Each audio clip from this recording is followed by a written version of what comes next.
Hi! இன்னைக்கு என்னோட ஸ்டைல்ல ஃப்ரைட் ரைஸும், சோயா 65 தாங்க பண்ண போறேன்.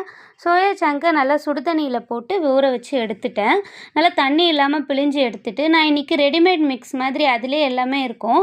அது மாதிரி போட்டு நான் இன்னைக்கு சோயா சங்க் 65க்கு ரெடி பண்ணிட்டேன். இது கொஞ்ச நேரம் ஊறட்டும்ன்ட்டு, நான் இன்னைக்கு கேரட், பீன்ஸ், கொடை மிளகா தான் எடுத்திருக்கேன் ஃப்ரைட் ரைஸ்க்கு. ஆயில் ஹீட் ஆனதும் வெங்காயம் போட்டு நல்லா வதக்கிட்டு, இஞ்சி பூண்டு பேஸ்ட் கொஞ்சம் போட்டு நல்லா வதக்கிக்கிறேன். அது கூடவே இந்த வெஜிடபிள்ஸ்லாம் போட்டு நல்லா வதங்கணும்.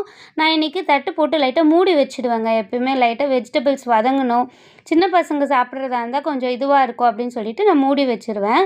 டக்குன்னு ஈஸியாக செய்யக்கூடிய ஃப்ரைட் ரைஸ் தாங்க. இதுக்கு மசாலா நான் டொமேட்டோ சாஸு, கொஞ்சமாக சோயா சாஸு, அதுக்கப்புறமா கொஞ்சம் நான் ஃப்ரைட் ரைஸ் மிக்ஸ் கலந்துப்பேன். அதுக்கப்புறம் ரைஸ் கூட கொஞ்சம் பெப்பரும் சால்ட்டும் சேர்த்தா ரொம்பவே சூப்பரான ஃப்ரைட் ரைஸ் மிக்ஸ் ரெடி ஆகிடும்.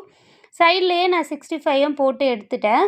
இது ரெண்டுமே காம்பினேஷன் ரொம்பவே சூப்பராக இருக்குங்க. இந்த மாதிரி ஒரு வாட்டி ட்ரை பண்ணி பாருங்கள். இந்த வீடியோ பிடிச்சிருந்தா மறக்காமல் லைக் பண்ணுங்கள், சப்ஸ்கிரைப் பண்ணுங்கள். பாய். நெக்ஸ்ட் வீடியோவில் பார்க்கலாம்.